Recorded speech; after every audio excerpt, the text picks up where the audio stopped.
اللهم صل على سيدنا محمد وعلى آل سيدنا محمد وبارك وسلم وصل عليه. الحمد لله رب العالمين والصلاة والسلام على رسوله محمد وعلى آله وأصحابه أجمعين. أما بعد، فقد قال الله تبارك وتعالى في القرآن المجيد والفرقان الحميد: بسم الله الرحمن الرحيم. الحج أشهر معلومات. قال الله تبارك وتعالى في مقام آخر: بسم الله الرحمن الرحيم. ولله على الناس حج البيت من استطاع إليه سبيلا. قال النبي صلى الله تعالى عليه وسلم: من حج البيت فقضى مناسكه وسلم المسلمون من لسانه ويده غفر له ما تقدم من ذنبه. صدق اللہ العظیم. محترم و محتشم ناظرین و سامعین، السلام علیکم ورحمۃ اللہ وبرکاتہ و مغفرتہ. آپ دیکھ رہے ہیں اسلام چینل اردو اسکائی 755، اور آج الحمدللہ لائیو حج اسپیشل ٹرانسمیشن کے ساتھ آپ کا میزبان حکیم محمد فرحان صدیقی حاضر خدمت ہے. معزز ناظرین کرام، الحمدللہ ثم الحمدللہ، جنہیں اللہ تبارک و تعالی نے یہ توفیق بخشی کہ سبحان اللہ وہ حرمین شریفین کی حاضری کا شرف حاصل کریں، چاہے عمرے کی صورت میں ہو چاہے حج کی صورت میں ہو، بہت بڑی سعادت ہے. کیونکہ یہ سعادت پیارے کریم آقا علیہ الصلوۃ والسلام کی حدیث مبارکہ ہے، مسلم شریف کے اندر موجود ہے.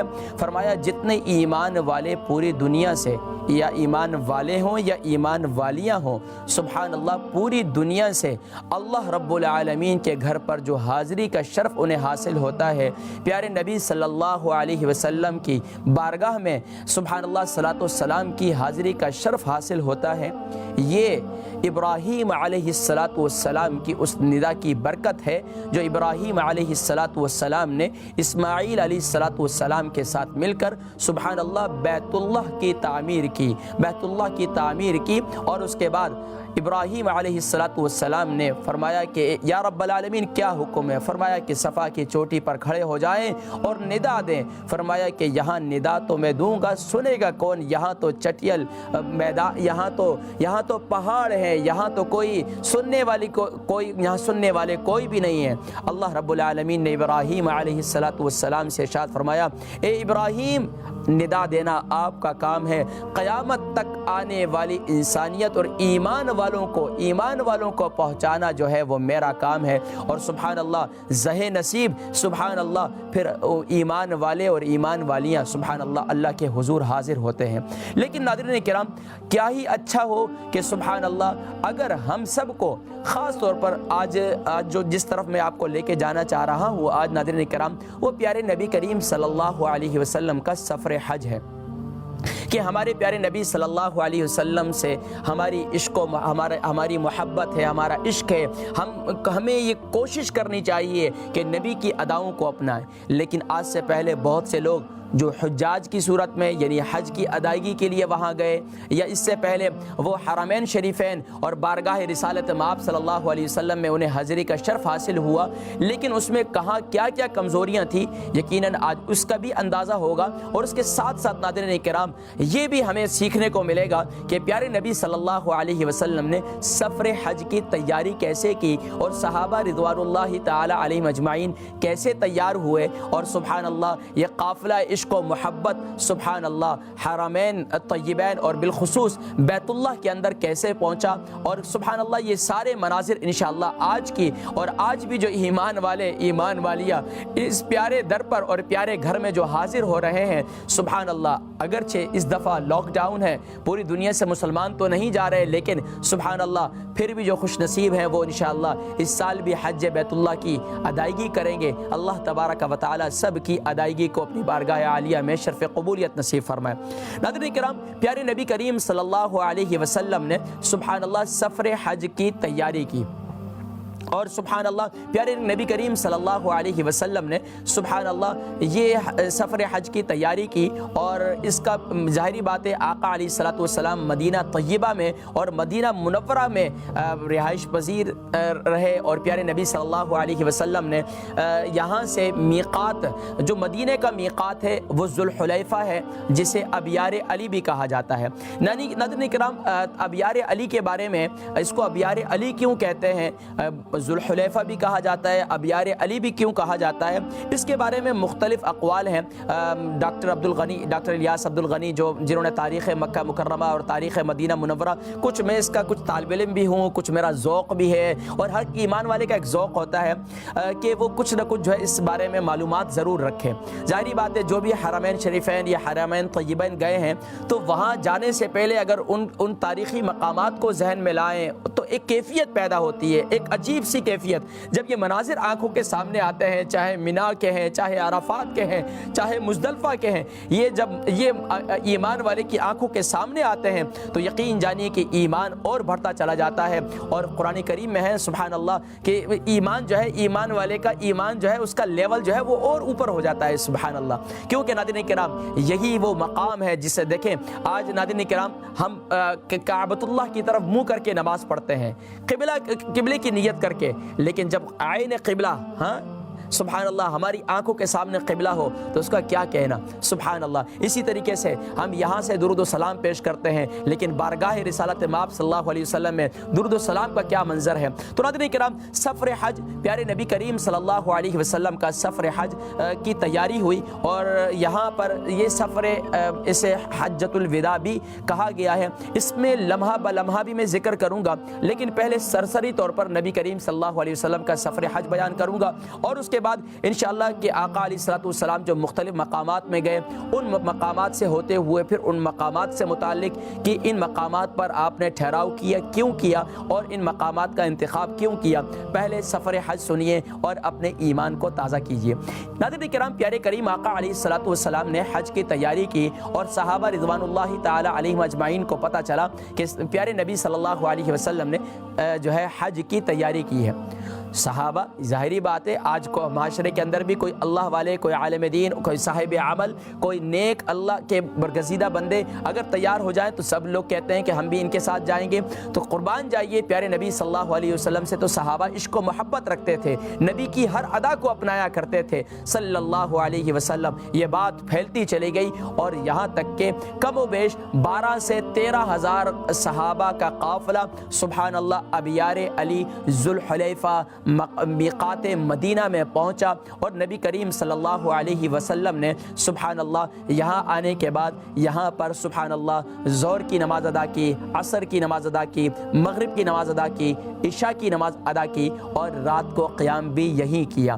اور یہاں پر یہ بات بھی آتی ہے کیونکہ آقا علیہ الصلوۃ والسلام کے ساتھ آقا علیہ الصلوۃ والسلام کی ازواج مطہرات بھی تھیں، نبی کریم صلی اللہ علیہ وسلم کی بیویاں پاک نفوس قدسیہ، اور بالخصوص ہماری مائیں نبی کریم صلی اللہ علیہ وسلم کے ساتھ تھی، یہاں تک کہ سیدنا ابو بکر رضی اللہ تعالی عنہ بھی نبی کریم صلی اللہ علیہ وسلم کے ساتھ تھے، ان کی زوجہ سیدنا جو ہے وہ اسماء بنت ابی عمیس وہ بھی ساتھ میں تھی۔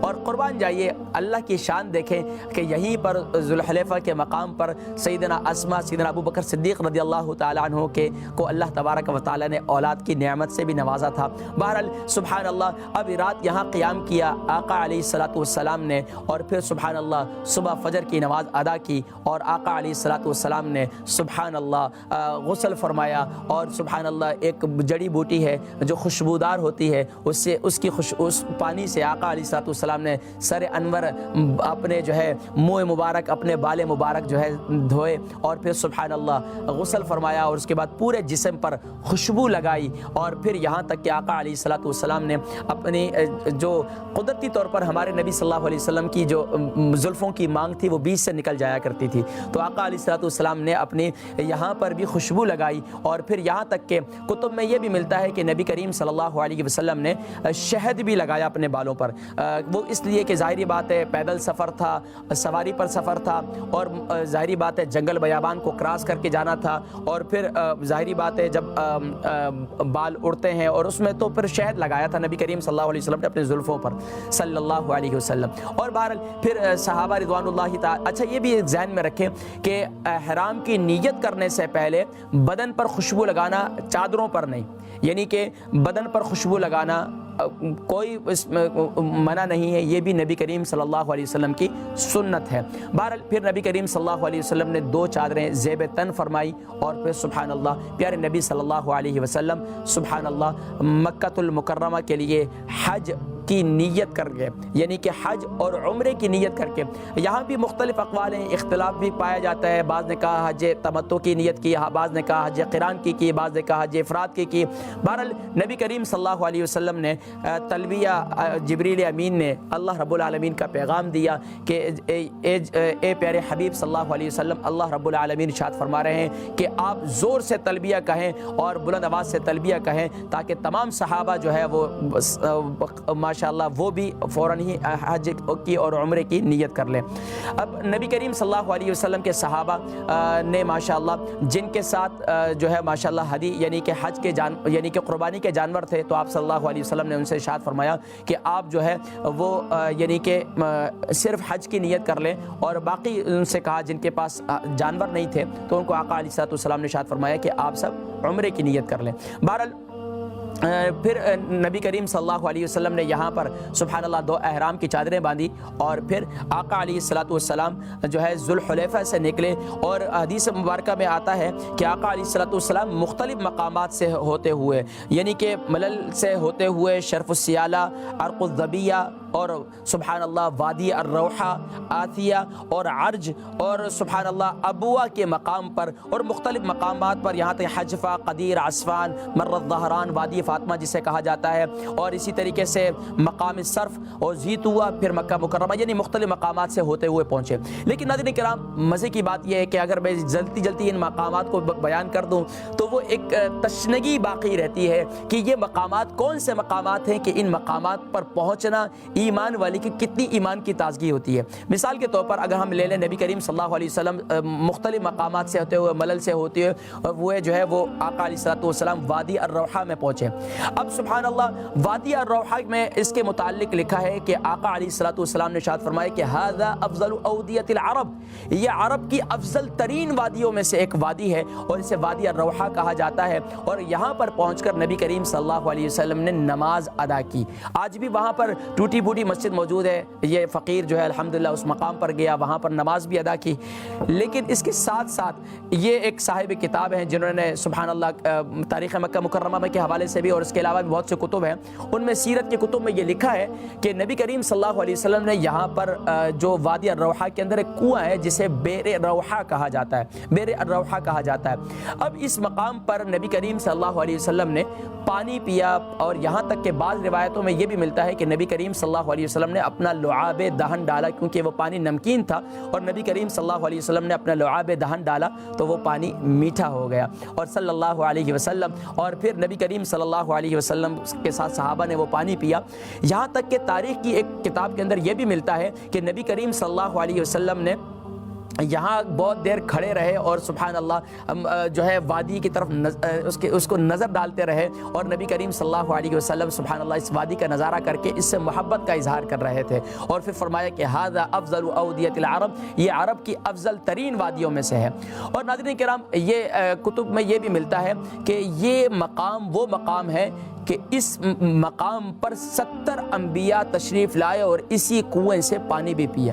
اللہ اکبر، 70 کے قریب انبیاء علیہ السلام سبحان اللہ اس مقام پر تشریف لائے۔ اور یہاں ایک صاحب کتاب ہیں سبحان اللہ، انہوں نے یہ بھی لکھا ہے کہ قیامت اس وقت تک قائم نہیں ہوگی، یعنی کہ جب عیسیٰ ابن مریم بھی اس کے پاس کنویں کے پاس نہ تشریف لائے. تو گویا کہ اس کنویں کا پانی جاری رہے گا. اور آج بھی وہ لوگ جو ڈائلیسس کے مریض ہیں وہ بیر روحہ کا پانی پیتے ہیں. اسے بیر شفا بھی کہا جاتا ہے, بیر روحہ بھی کہا جاتا ہے. اس سے پانی پیتے ہیں اور ماشاءاللہ اس سے شفا حاصل کرتے ہیں.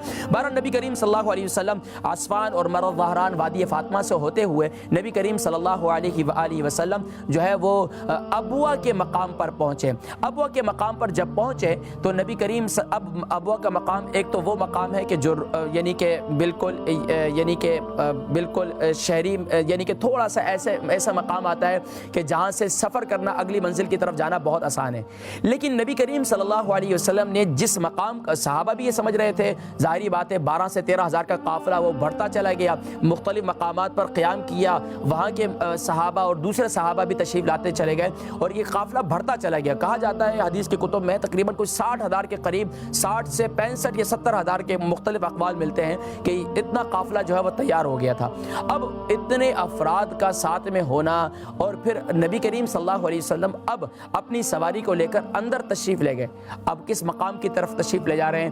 آقا علیہ الصلوۃ والسلام مقام ابوا میں اس مقام کی طرف جو ہے تشریف لے جا رہے ہیں جس میں سبحان اللہ پیارے کریم آقا علیہ الصلوۃ والسلام کی والدہ سیدنا بی بی آمینہ سلام اللہ علیہا یہاں مدفون ہیں اور نبی کریم صلی اللہ علیہ وسلم وہاں تشریف لے گئے. اور نبی کریم صلی اللہ علیہ وسلم وہاں جا کر, ظاہری بات ہے ہر ایک کو اپنی ماں سے پیار ہے, لیکن نبی کریم صلی اللہ علیہ وسلم یہ منظر کیسا ہے کہ ایک طرف تو مکے کی 13 سال, ابھی میں اگر تھوڑا سا پیچھے بیک گراؤنڈ میں چلے جاؤں اس میں چلے جائیں تو پھر ہم آگے نکل جائیں گے, لیکن ذرا سوچیں مکے کی زندگی تھی, 13 سالہ مکی دور تھا, کتنی تکالیف اٹھائیں, سوشل بائیکاٹ کیا گیا, سب کچھ شیب ابی طالب میں محصور رہے 3 سال تک. اس کے علاوہ کتنی تکالیف. اب یہ معاملہ ہے کہ مدینے سے 60,000 صحابہ کا قافلہ, 60 سے 65,000 جو کم و بیش ہیں, جو ماشاءاللہ یہ قافلہ تیار ہے عشق و محبت اور نبی کریم صلی اللہ علیہ وسلم پر فدا ہونے والے, یہاں تک کہ وضو کا پانی بھی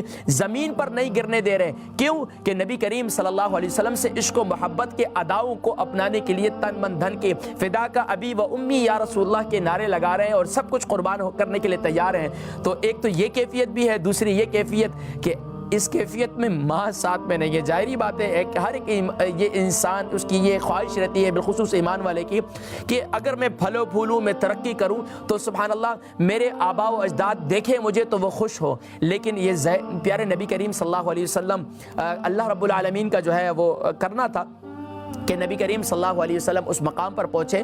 لیکن یہاں یہ بتلاتا چلوں کہ یہاں پر اگر اس بات کا تذکرہ نہ کروں کہ نبی کریم صلی اللہ علیہ وسلم اب کتنا عرصے کے بعد یہاں تشریف لائے, یعنی پہلے 6 سال کی عمر میں نبی کریم صلی اللہ علیہ وسلم 6 سال کی عمر کے, یعنی 6 سال کی عمر کے آپ دیکھ لیں آج کل کے دور کے اندر 6 سال کا بچہ کتنا سمجھدار ہوگا, یہ کتنا معاملہ ہوگا. لیکن یہ تو اللہ کے نبی ہے نا, لیکن ان کو تو اللہ تبارک و تعالیٰ نے سبحان اللہ دنیا جہان کی طاقت اور سب کچھ سبحان اللہ نے ان کو عطا کیا. لیکن 6 سال کے بچے ہیں اور سیدنا ام ایمن, میں ابھی آپ کو پیچھے لے جا رہا ہوں دوبارہ, اب واقعہ حج کو میں نے یہیں چھوڑ دیا, دوبارہ میں پیچھے لا کر دوبارہ میں شروع کروں گا یہیں سے.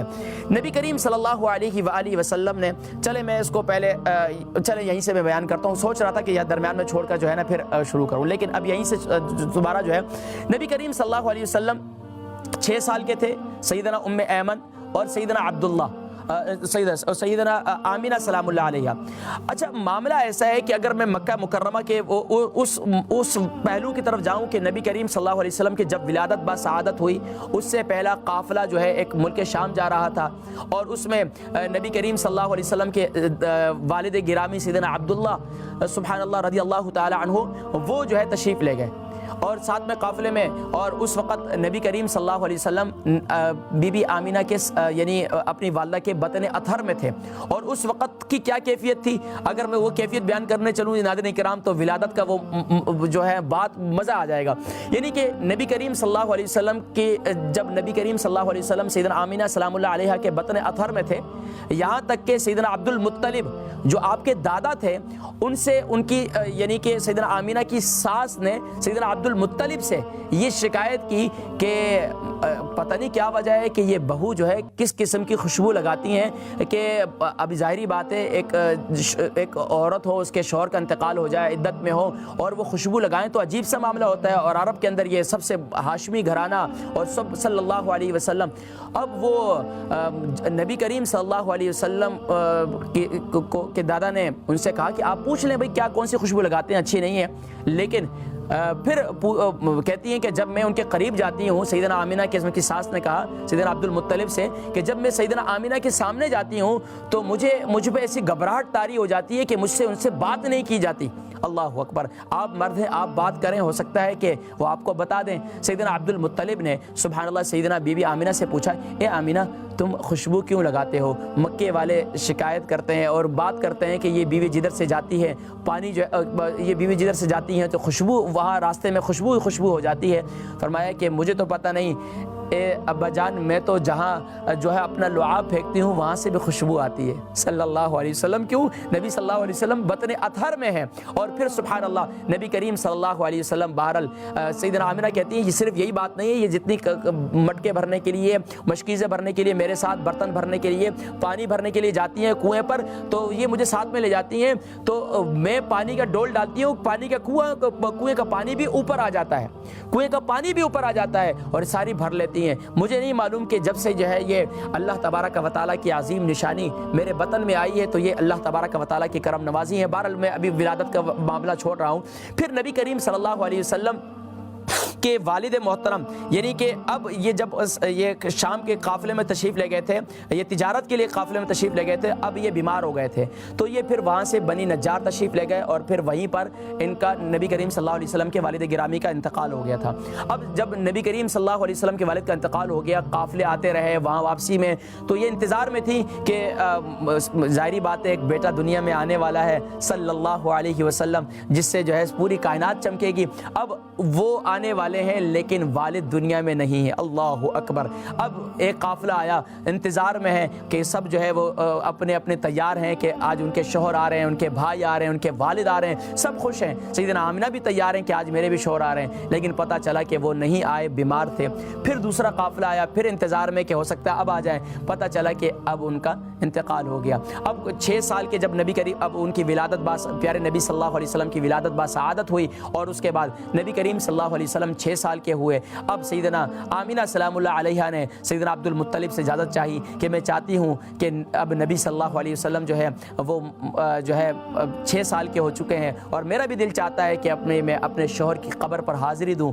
اللہ اکبر. پھر نبی کریم صلی اللہ علیہ وسلم کو ساتھ لے کر سیدنا ام ایمن کو ساتھ میں لے کر اب اس وہاں سے گزرتی ہیں اور پھر سبحان اللہ یہ بھی کتب میں آتا ہے کہ یہ یعنی کہ نبی کریم صلی اللہ علیہ وسلم اور سیدنا آمینہ اور پیارے نبی صلی اللہ علیہ وسلم کہ ان کی باندی جو تھی ام ایمن وہ جو ہے وہاں ساتھ میں تھی اور وہاں تشریف لے گئے اور واپسی پر جو ہے جب مکہ مکرمہ تشریف لا رہے تھے تو یہیں پر مقام ابوا پر نبی کریم صلی اللہ علیہ وسلم کی والدہ محترمہ کا انتقال ہوا. اللہ اکبر. سعادت تو نہیں ملی کہ اس قبر انور کی زیارت کروں، لیکن یہ ہے کہ سنا ہے کہ آج بھی وہ مقام ابوا ایسا ہے کہ بظاہر یہ نظر آتا ہے کہ وہ وہاں ٹھہرنا بڑا مشکل ہے، لیکن کتب میں لکھا ہے کہ 60 سے 65 ہزار کا قافلہ وہاں پر جو ہے انہوں نے قیام کیا. اور پھر حدیث مبارکہ میں یہ آتا ہے کہ نبی کریم صلی اللہ علیہ وسلم قبر انور سے بچپن میں لپٹے رہے جب تدفین ہوئی اور اس کے بعد پھر یہاں تک کہ روتے رہے. سیدنا ام ایمن نے لیا اور پھر ساتھ میں لے کر نیچے آئیں اور پھر نبی صلی اللہ علیہ وسلم ایک والدہ ہے بچپن سے والد دیکھا نہیں، والدہ کا بھی 6 سال میں انتقال ہو جائے. ظاہری بات ہے میری والدہ کا انتقال میں باشعوری کی عمر میں ذی الحجہ میں ہی ہوا، 9 ذی الحجہ کو انتقال ہوا، لیکن میں شعوری کی عمر میں والدہ کی محبت تو سب پر غالب ہوتی ہے. نبی کریم صلی اللہ علیہ وسلم نے اپنے والد گرامی دیکھے نہیں، بچپن ہی میں 6 سال کی عمر میں والدہ کی جدائی بھی ہو گئی. اللہ اکبر. پھر اس کے بعد نبی کریم صلی اللہ علیہ وآلہ وسلم پھر یہاں پر بریک پہ بھی جانا ہے ہم نے ناظرین کرام، لیکن میں اس بات کو یہاں کمپلیٹ کر کے پھر حج کے معاملے کو پھر آگے بڑھاتا ہوں. نبی کریم صلی اللہ علیہ وسلم کو جیسے نیچے لے کر آئیں سیدنا ام ایمن، پھر والدہ کی جدائی میں کہتے ہیں کہ اتنے اوپر قبر ہے لیکن نبی صلی اللہ علیہ وسلم دوبارہ اوپر چڑھ کے چلے گئے اور پھر قبر انور سے لپٹ گئے اور روتے رہے، یہاں تک کہ سیدنا ام ایمن نے دوبارہ لے کر جو ہے ساتھ میں لے کر پھر مکہ مکرمہ تشریف لائیں۔ پھر آگے کا جو معاملہ تھا بڑا عجیب ہے۔ پھر بہرحال یہیں پر میں ختم کرتا ہوں اس کو کہ پھر مقام ابواب حج کے موقع پر نبی کریم صلی اللہ علیہ وسلم، کتب میں ہے کہ تقریباً 57 سال یا 57 سال کچھ ماہ نبی کریم صلی اللہ علیہ وسلم کی عمر تھی اور آقا علیہ الصلوۃ والسلام یہاں تشریف لائے تھے، اور پھر سبحان اللہ یہاں تشریف لائے اور 60,000 کا قافلہ 65,000 کا قافلہ یہاں موجود ہے۔ اب دوبارہ میں یہیں سے حج کا شروع کر رہا ہوں۔ اور پھر نبی کریم صلی اللہ علیہ وسلم یہاں تشریف لائے اور قبر انور کے سرہانے والے سائٹ پر نبی کریم صلی اللہ علیہ وسلم اپنے دونوں ہاتھوں کو ایسے رکھ کر، اس طریقے سے رکھ کر آقا علیہ الصلوۃ والسلام اپنی والدہ کی یاد میں روتے رہے، یہاں تک کہ سیدنا ابو بکر صدیق رضی اللہ تعالیٰ عنہ فرماتے ہیں کہ ہم نے دیکھا کہ نبی کریم صلی اللہ علیہ وسلم کی داڑھی مبارک جو ہے وہ تر ہو چکی تھی، اتنے رویا آقا علیہ الصلوۃ والسلام اپنی والدہ کو یاد کر کے۔ اور پھر یہاں تک کہ ارشاد فرمایا کہ وہ مکے کی سختیاں سارے معاملات تھے، تو اب اس وقت نبی کریم صلی اللہ علیہ وسلم نے ارشاد فرمایا کہ اگر میری والدہ آج زندہ ہوتی اور میں ان کی کیسی خدمت کرتا۔ پھر یہاں پر وہ بات ہے جو اکثر والدین کے حقوق میں بیان کی جاتی ہے کہ فرمایا کہ اگر تم نماز کے لیے بھی کھڑے ہو اور والدین تمہیں بلائیں تو تم نفلی نماز توڑ کر جو ہے اپنے والدین کے حکم مانو۔ تو یہاں پر نبی کریم صلی اللہ علیہ وسلم نے پھر وہ یہ بات کہی تھی کہ اے میرے صحابہ، اگر میری والدہ زندہ ہوتی تو میں معلوم ہوتا کہ میں ان کی کیسے خدمت کرتا، میں ان کی ایسے خدمت کرتا کہ اگر میں نماز کے لیے کھڑا ہوتا اور ماں مجھے پکارتی بیٹا محمد، تو میں نماز توڑ کر ماں کی خدمت میں حاضر ہو جاتا۔ تو یہ وہ یہاں سے وہ ہمیں وہ قول ملتا ہے۔ پھر نبی کریم صلی اللہ علیہ وسلم نے یہاں سے قافلہ لے کر پھر نبی کریم صلی اللہ علیہ وسلم عصفان اور مختلف مقامات پہ ہوتے ہوئے یہاں تک کہ ایک وادی سے گزرے کہ جس کے بارے میں سیدنا ابو بکر صدیق رضی اللہ تعالیٰ عنہ سے پوچھا یہ کون سی وادی ہے، تو اس کے بارے میں نبی کریم صلی اللہ علیہ وسلم نے ارشاد فرمایا کہ میں نے دیکھا کہ یہاں سے موسیٰ علیہ الصلوۃ والسلام اپنی سواری پر سے گزر رہے ہیں اور وہ تلبیہ زور سے پڑھتے ہوئے جا رہے ہیں، وہ بھی حج میں شریک ہیں۔ اور پھر یہاں تک کہ سیدنا نوح اور سیدنا ہود کا بھی ذکر ملتا ہے کہ نبی کریم صلی اللہ علیہ وسلم نے ان کا بھی ذکر فرمایا کہ وہ بھی ان کو میں نے وادی سے جاتے ہوئے دیکھا، وہ بھی حج کے لیے ماشاءاللہ روانہ ہو رہے ہیں۔ حضرات کرام، یقین جانیے کہ میں آج آپ سے سفر حج بیان کر رہا ہوں، لیکن مختلف مقامات سے ہوتے ہوئے جو سفر حج نبی کریم صلی اللہ علیہ وسلم کا سفر حج ہے، میں ایک مقام پر بات کرتا ہوں تو مجھے اس مقام کے ساری معاملات جو ہے وہ ذہن میں آتے ہیں، کیونکہ سفر حرمین الحمدللہ جب بھی گیا ہوں تو وہ مقامات دیکھے ہیں اور ان مقامات پر جانے کی کوشش کی ہے، لیکن مقام ابوا پر نہیں جا سکا، لیکن انشاءاللہ تمنا دل ہے، انشاءاللہ ضرور اس پہ بھی حاضری ہوگی۔ تو ناظرین کرام، میں آج آپ کو جو بتلانے والا ہوں خاص طور پر سفر حج اور پھر نبی کریم صلی اللہ علیہ وسلم جو جہاں جہاں قیام ہوا، یعنی کہ جیسے وادی روحہ میں قیام ہوا، وادی مقام ابوا پر قیام ہوا، اس کے علاوہ آقا علیہ الصلوۃ والسلام کا ذوالحلیفہ میں ہوا، یہاں بھی مختلف واقعات بھی رونما ہوئے ہیں، مختلف معاملات بھی ہوئے ہیں، تو ان کا بھی ذکر کروں گا۔ پھر نبی کریم یہ جو آج جس طرح پچھنے لگوانا، حجامہ کروانا، یہ بھی سفر حج کے دوران مطلب حج کے دوران پچھنے بھی لگوائے نبی کریم صلی اللہ علیہ وسلم نے۔ پھر یہاں تک کہ وادی ارزق کے اندر، پھر اسی طرح پھر وادی عرج کے اندر، وادی عصفان کے اندر، پھر یہاں تک کہ ایک مقام پر صحابہ نے شکایت کی کہ اونٹ تھک گئے، ہم تھک گئے، جو ہے وہ تھوڑا سا قیام کیا جائے۔ پھر اسی طریقے سے صرف کے اندر سیدنا عائشہ صدیقہ خواتین کی جو بیماری ہیں، یعنی کہ منتھلی ایام ہے، وہ اس کا، اور پھر مطلب کہ کتنے مسائل جو ہے سفر کے اندر، سفر کے جو مسائل ہیں، اس کے علاوہ ہمارے معاشرتی مسائل ہیں، اسی طرح ہمارے نیچرل مسائل ہیں، تو سبحان اللہ ان کا حل جو ہے سفر حج کے اندر نبی کریم صلی اللہ علیہ وسلم، مطلب صرف سفر حج نہیں تھا بلکہ سفر مطلب 25 ذی القعدہ کو نبی کریم صلی اللہ علیہ وسلم تشریف لے گئے، اور آپ یہ دیکھیں کہ پھر نبی کریم صلی اللہ علیہ وسلم وہاں پہنچے تقریباً 4 ذی الحجہ، یا بعض روایت میں جو ہے 5 ذی الحجہ کا بھی ملتا ہے۔ بہرحال نبی کریم صلی اللہ علیہ وسلم اب یہ سفر حج جو ہے یہاں سے مقام ابوا سے ہوتے ہوئے مختلف وادیوں سے، وادی عصفان اور مختلف وادیوں سے ہوتے ہوئے تشریف لے گئے، اور آقا علیہ الصلوۃ والسلام نے سبحان اللہ یہاں پر آتے ہی یہاں پر سیدنا ابو بکر صدیق رضی اللہ تعالیٰ عنہ کو بتلایا کہ سیدنا موسیٰ علیہ الصلوۃ والسلام گزرے ہیں اور سبحان اللہ زور سے تلبیہ پڑھ رہے ہیں اور اپنے کانوں میں انگلیاں دے کر تکبیر یعنی تکبیرات بھی پڑھ رہے ہیں اور تلبیہ بھی پڑھ رہے ہیں، لبیک اللہم لبیک لبیک لبیک لا شریک لک لبیک ان الحمد والنعمت لک والملک لا شریک لک. فرمایا کہ یہاں تک کہ ہمارے ایک بزرگ فرماتے ہیں کہ حج کے قافلے کے حوالے سے اور عمرے کے، فرمایا کہ اب جو حجاج کرام جاتے ہیں وہ تلبیہ انہوں نے چھوڑ دیا، تلبیہ چھوڑ دیا شرم کے مارے یا کچھ، لیکن یہ اس پر فخر کرنا چاہیے. اور تلبیہ اور تکبیرات، دیکھیں یہ ذوالحجہ کے ایام چل رہے ہیں، اس میں تکبیرات کی کثرت، اللہ اکبر اللہ اکبر لا الہ الا اللہ اللہ اکبر وللہ الحمد سبحان اللہ، یہ جو ہے سبحان اللہ ان کی کثرت. بہرحال نبی کریم صلی اللہ علیہ وسلم اب وہاں سے بیر زیتوا، یعنی کہ یہاں آج بھی اس کے بارے میں بیر زیتوا کے بارے میں کہا جاتا ہے کہ یہاں جو آج اس محلے کا نام بھی جو ہے وہ وادی زیتوا کہا جاتا ہے. اور یہاں پر پہلے یہ بھی ذکر ملتا ہے کہ یہاں پر مسجد زیتوا تھی، اب وہ ختم کر دی گئی ہے، اب بیر زیتوا ہے، لیکن وہاں بھی یہ لکھ دیا گیا ہے کہ یہاں پر یہ پانی پینے کا نہیں ہے. یہاں سے نبی کریم صلی اللہ علیہ وسلم جب یہاں تشریف لائے تو نبی کریم صلی اللہ علیہ وسلم نے یہاں قیام بھی کیا اور نبی کریم صلی اللہ علیہ وسلم نے یہاں غسل بھی کیا. دیکھیں اکثر لوگ سوچتے ہیں کہ ہم احرام کی حالت میں احرام کھل گیا، بھئی احرام کھلنا یہ نہیں ہوتا کہ آپ کا تیبند کھل گیا، کھلنے سے مراد یہ ہے کہ احرام کی جو پابندیاں ہیں اس سے آپ کو آزادی ہے. تو یہاں نبی کریم صلی اللہ علیہ وسلم نے غسل فرمایا بیر زیتوا کے پانی سے، اس کو پسند بھی فرمایا. اب مزے کی بات ایک اور بات بتاؤں، نبی کریم صلی اللہ علیہ وسلم کو جن پانیوں سے غسل دیا گیا ان میں ایک بیر زیتوا کا پانی بھی تھا. اور اس کے علاوہ بھی میں مختلف روایتیں پھر انشاءاللہ کبھی ذکر کروں گا انشاءاللہ زندگی رہی. تو بیر زیتوا پر نبی کریم صلی اللہ علیہ وسلم نے قیام کیا اور یہاں پر مسجد زیتوا بھی موجود تھی، اس کے حوالے سے میں مزید بھی بات کروں گا. پھر نبی کریم صلی اللہ علیہ وسلم یہاں صحابہ فریش ہوئے، تھوڑے سے تیار ہوئے، ظاہری بات ہے ایک نئے ولولے کے ساتھ مکے میں داخل ہو رہے ہیں اور سبحان اللہ پہلا حج ہے، صحابہ ساتھ میں موجود ہیں. اور اس سے پہلے تو صحابہ تو حج پہ جاتے رہے، لیکن نبی کریم صلی اللہ علیہ وسلم نے یہ حج پہلا اور آخری حج تھا. پھر نبی کریم صلی اللہ علیہ وسلم مختلف ذکر ہے کہ مختلف بابوں کا ذکر ہے، باب بنی ہاشم، باب شیبہ سے نبی کریم صلی اللہ علیہ وسلم داخل ہوئے. داخل ہونے سے پہلے جو ہے مکے کے بچے، اور ظاہری بات ہے مدینہ منورہ سے قافلہ آ رہا ہے، اور اب یہ قافلہ بیر زیتوا پر جب پہنچا تو کہا جاتا ہے حدیث کی کتب میں ملتا ہے تقریباً یعنی کہ 1 لاکھ سے اس کی تعداد بڑھ گئی تھی، یعنی کہ کئی مطلب یہ کہ لاکھ سے تعداد اس کی بڑھ گئی تھی. اور سبحان اللہ اب لاکھوں کی تعداد میں ایک بہت بڑا قافلہ آ رہا ہو اور نبی کریم صلی اللہ علیہ وسلم اس کو لیڈ کر رہے ہوں، قربان جائیے آسمان بھی رش کر رہے ہوں گے کہ یہ وہ مقام ہے، یہ وہ بلد امین ہے جس کی قسم اللہ رب العالمین نے قسم کھائی، لا اقسم بہذا البلد. اور پھر یہ وہ ہے کہ جس میں نبی کریم صلی اللہ علیہ وسلم یہاں بورن ہوئے، یہاں پیدا ہوئے، یہاں کی سختیاں، ظاہری بات ہے جس علاقے سے بندے کا تعلق ہوتا ہے اور وہاں بچپنا گزرا ہو تو اس علاقے سے خاص رغبت بھی ہوتی ہے.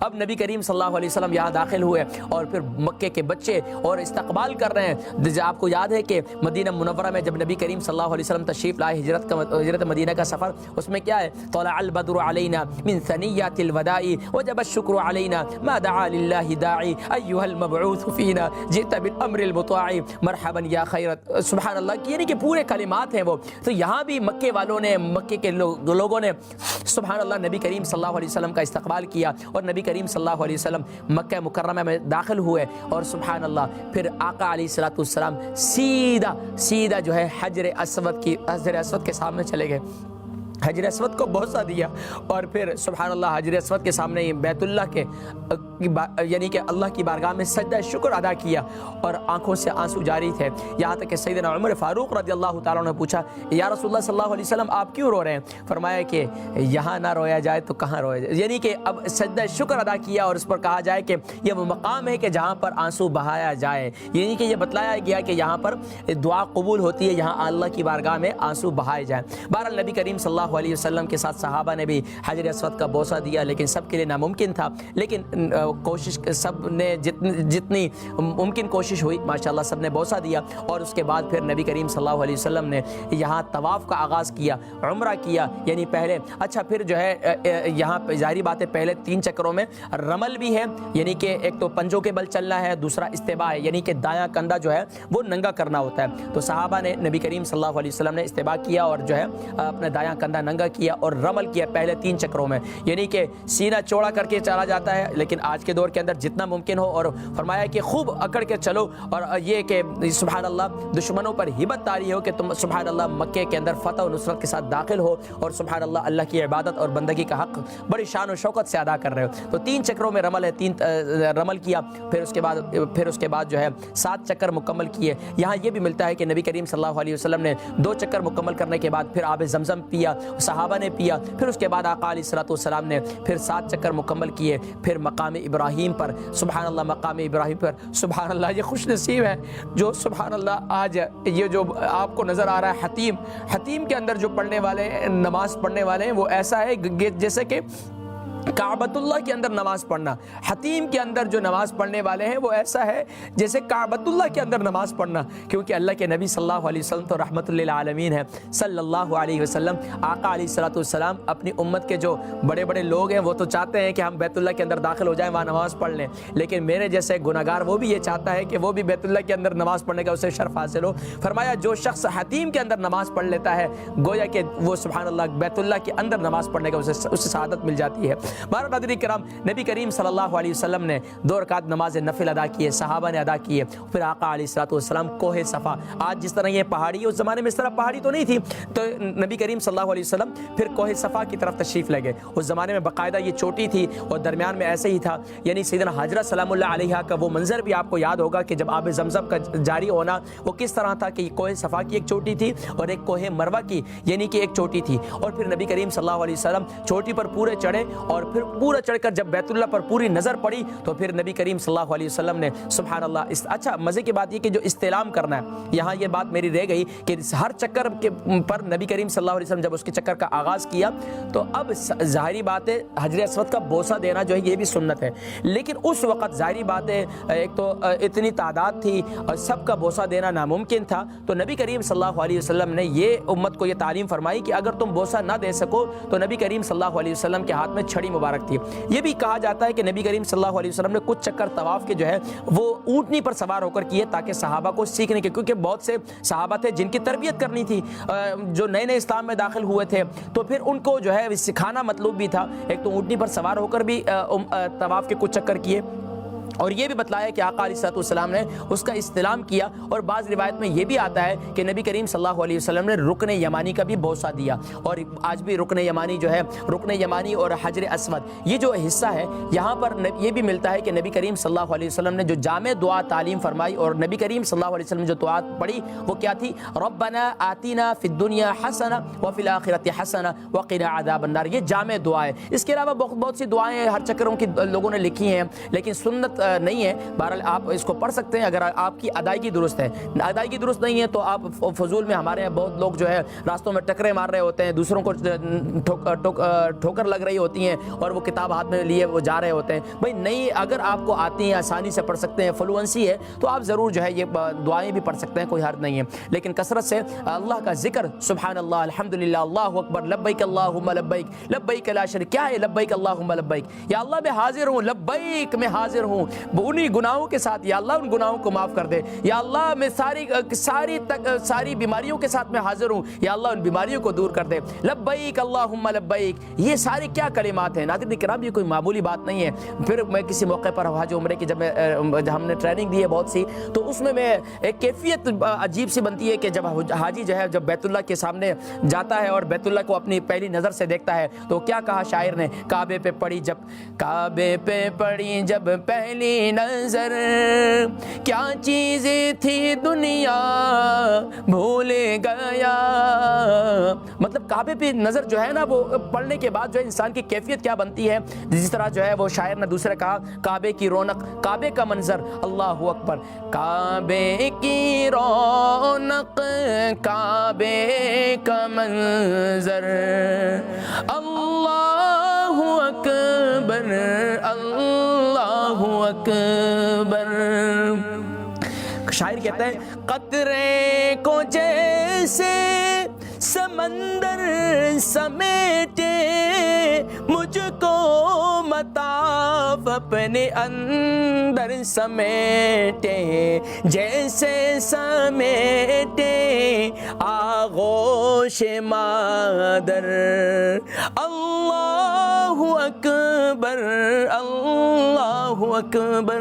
ناظرین کرام وقت نہیں ہے، آپ کی کالز بھی شامل کرنی ہے، دل چاہتا ہے کہ اس کعبے سے باہر نہ نکلیں۔ اور نبی کریم صلی اللہ علیہ وسلم جب کوہ صفا پہ تشریف لے گئے تو نبی کریم صلی اللہ علیہ وسلم نے جب کوہ صفا پہ تشریف لے گئے تو وہاں فوراً جب کعبۃ اللہ کو دیکھا تو فوراً کہا اللہ اکبر وللہ الحمد، بسم اللہ اللہ اکبر وللہ الحمد۔ تو یہاں یہ بتلانا مقصود تھا کہ یعنی کہ کعبۃ اللہ کا جب چکر شروع کر رہے ہیں تو استلام نبی کریم صلی اللہ علیہ وسلم نے عصا کا یعنی کہ ڈنڈی مبارک تھی، آپ نے چھڑی مبارک تھی، اس کی طرف اشارہ کیا، استلام کیا اور اس کو چوم لیا۔ تو آج کیا ہمارے لیے ہم استلام کرتے ہیں حجر اسود کی طرف، بسم اللہ اللہ اکبر وللہ الحمد، اس طرح استلام کرتے ہیں۔ تو یہاں یعنی کہ طواف کے ہر چکر شروع ہونے سے پہلے استلام کرنا یہ سنت ہے۔ اسی طریقے سے جب آپ کوہ صفا پہ تشریف لے گئے تو یہاں بھی استلام کرنا یہ سنت ہے۔ نبی کریم صلی اللہ علیہ وسلم نے کوہ صفا پر کھڑے ہو کر حجر اسود کی طرف استلام کیا اور پھر آپ نے سبحان اللہ سعی کا آغاز کیا۔ یہاں پر یہ بھی ملتا ہے نبی کریم صلی اللہ علیہ وسلم نے اونٹنی پر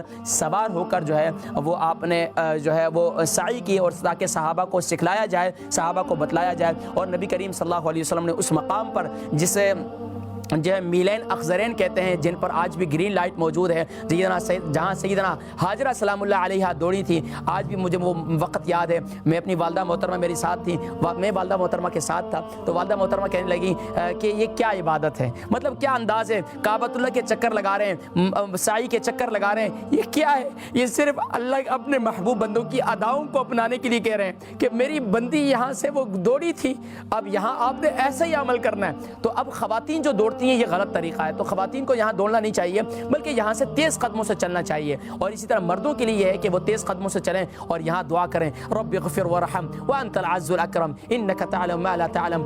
یہ پوری دعائیں ہیں یہاں پر، یعنی کہ یہاں دعا کی جائے، یہ یہاں پر یہ دعا کی قبولیت کا وقت ہے، یہاں دعا کی قبولیت کا مقام ہوتا ہے۔ بہرحال ناظرین کرام اس میں ہم جائیں گے تو بہت آگے نکل جائیں گے انشاءاللہ، پھر اس کا میں کسی موقع پر ذکر کروں گا۔ پھر مروہ پہ پہنچے، مروہ پہ پہنچنے کے بعد پھر یہ ایک چکر کمپلیٹ ہوا، پھر اس کے بعد پھر صفا پر یعنی کہ 7 چکر کمپلیٹ ہوئے اور آقا علیہ الصلوۃ والسلام نے پھر صحابہ رضوان اللہ تعالی علیہم اجمعین نے نبی کریم صلی اللہ علیہ وسلم نے پہلا اپنا جو ہے وہ آپ نے حلق کروایا۔ اچھا یہاں پر دو باتیں ملتی ہیں، بعض نے یعنی کہ نبی کریم صلی اللہ علیہ وسلم نے حلق، دیکھیں حلق کرنے والے پر نبی کریم صلی اللہ علیہ وسلم نے ان کے لیے دعائیں دی ہیں، اور قصر کرنے والوں کے لیے ایک دعا ہے اور حلق کرنے والوں کے لیے 2 دعائیں صلی اللہ علیہ وسلم، یعنی کہ جو بالکل گنج کر لیتے ہیں۔ اب ہمارے اکثر لوگ یہ ہے کہ وہاں جاتے بھی ہیں، اتنا پیسہ بھی خرچ کرتے ہیں، ایک تمنا دل بھی لے کے جاتے ہیں، لیکن زلفوں سے پیار ہے، بالوں سے پیار ہے، وہ قربان نہیں کرتے۔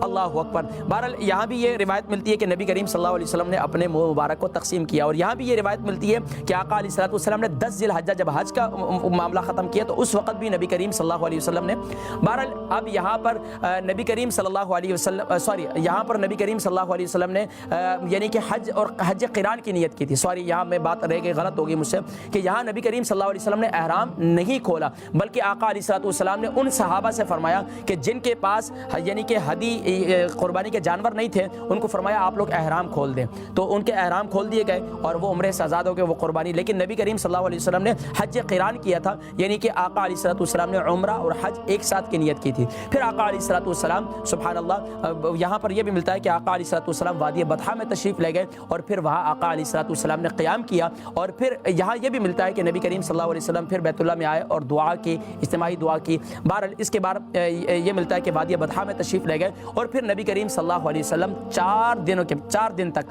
آقا علیہ الصلوۃ والسلام تشریف نہ لائے، اس لیے کہ ظاہری بات ہے اگر تشریف لاتے ایک تو یہ تھا کہ مختلف معاملات میں امت کے لیے آسانی پیدا کرنی تھی، ظاہری بات ہے حجاج اکرام جاتے ہیں، سفر سے جاتے ہیں، سارے معاملات جاتے ہیں، ایک تو یہ کہ نفلی عبادت پر اگر دوام کرتے تو امت جو ہے وہ مشقت کا شکار ہوتی ہے۔ آقا علیہ الصلوۃ والسلام نے ارشاد فرمایا نا مسواک کے بارے میں، لولا یعنی کہ اگر مجھے امت میں مشقت کا خوف نہ ہوتا تو میں لوگوں کو مسواک کو لازم کر لیتا ہر نماز کے لیے، یعنی کہ آقا علیہ الصلوۃ والسلام کی سنت ہے۔ اسی طریقے سے نبی کریم صلی اللہ علیہ وسلم اگر حج کے بہت سے معاملات کر لیتے تو امت میں ظاہری بات ہے پھر مشکلات ہوتی، تو آقا علیہ الصلوۃ والسلام قربانی قربان جائیے کتنے احسانات ہیں کہ وہ امت کے لیے آج بھی لوگ کہتے ہیں حج اتنا مشکل ہے. تو نبی کریم صلی اللہ علیہ وسلم وادی بطحا میں آپ نے قیام کیا. یہاں بھی بہت سے واقعات ہوئے, انشاءاللہ اس کا میں تذکرہ کروں گا وقت اگر میرے کو ملا, کیونکہ وقت بہت مختصر ہے. آپ کی کالز بھی شامل کرنی ہے انشاءاللہ. آخری اس ٹائم میں نہیں, انشاءاللہ جب بریک کے بعد دوبارہ حاضر ہوں گا تو پھر انشاءاللہ میں آپ کی کالز لوں گا انشاءاللہ.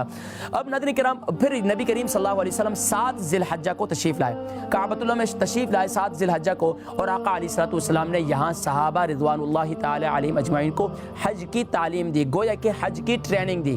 دیکھیں بہت سے لوگ ناظرین کرام حج پہ جاتے ہیں, یقین جانیے مال خرچ کرتے ہیں, پیسہ خرچ کرتے ہیں. آج UK یورپ سے لوگ جاتے ہیں تو کتنے ہزار پاؤنڈ لگتے ہیں, لیکن سیکھتے نہیں. یقین جانیے کہ اپنے کتنے اعمال کو وہ ضائع کرتے ہیں, انہیں پتہ نہیں ہوتا, لیکن سیکھتے نہیں ہیں خدا را حج پہ جانے سے پہلے. اب تو اللہ تبارک و تعالیٰ انشاءاللہ آئندہ سال زندگی رہی تو انشاءاللہ اللہ کریم نے کرم فرمایا تو انشاءاللہ ہماری بھی حج بیت اللہ کی سعادت ہمیں نصیب ہوگی, تو انشاءاللہ وہ منظر پھر ہم بھی دیکھیں گے. تو بہرحال نبی کریم صلی اللہ علیہ وسلم کا سفر حج آقا علیہ الصلوۃ والسلام نے یہاں تعلیم فرمائی امت کو اور تربیت دی, اور یہاں پر پھر 7 ذی الحجہ گزری. پھر 8 ذی الحجہ کو نبی کریم صلی اللہ علیہ وسلم نے بعد نماز فجر پھر جو ہے ماشاءاللہ پھر آقا علیہ الصلوۃ والسلام مینا کی طرف تشریف لے گئے, اور پھر سبحان اللہ پھر یہاں سے سبحان اللہ پھر کیا ہے پھر 9 ذی الحجہ کو مطلب مینا کی طرف رہے. پھر وہاں پر آپ نے ظہر عصر وہاں ادا کی, پھر مغرب عشاء جو ہے وہاں ادا کی, اس کے بعد جو ہے سبحان اللہ پھر فجر ادا کی, اور اس کے بعد جو ہے 9 ذی الحجہ آپ جانتے ہیں وقوف عرفہ, اور پھر آقا علیہ الصلوۃ والسلام عرفات کی طرف تشریف لے گئے. جب عرفات کو تشریف لے گئے, اب عرفات کو عرفات بھی کیوں کہتے ہیں, اس میں کئی چیزیں ہیں. ایک تو بڑا مشہور قول ہے عرفات کو عرفات اس لیے کہتے ہیں کہ یہاں پر جو ہے سیدنا حوا سلام اللہ علیہا اور جو ہے سیدنا آدم علیہ الصلوۃ والسلام کی ملاقات ہوئی, انہوں نے ایک دوسرے کو پہچانا جب جنت سے زمین پر اتارے گئے تھے. اسی طریقے سے یہاں یہ بھی کہ انسان کو اپنے گناہوں کی پہچان ہوتی ہے اور اللہ کی بارگاہ میں دعا کرتے ہیں. میں پھر اس پر مزید بات کرتا ہوں, اس پر بہت اقوال ہیں. بہرحال عرفات میں موقع پہنچے یہاں پر. اب نبی کریم صلی اللہ علیہ وسلم نے زوال کے بعد جو ہے وہ آقا علیہ الصلوۃ والسلام نے پھر یہاں خطبہ ارشاد فرمایا, اور خطبہ ارشاد فرمایا. اب وہ جو ہے پوائنٹ بہت ضروری ہیں وہ امت مسلمہ کے لیے, کیونکہ ناظرین کرام وہ ہمارے لیے مشعل راہ ہے.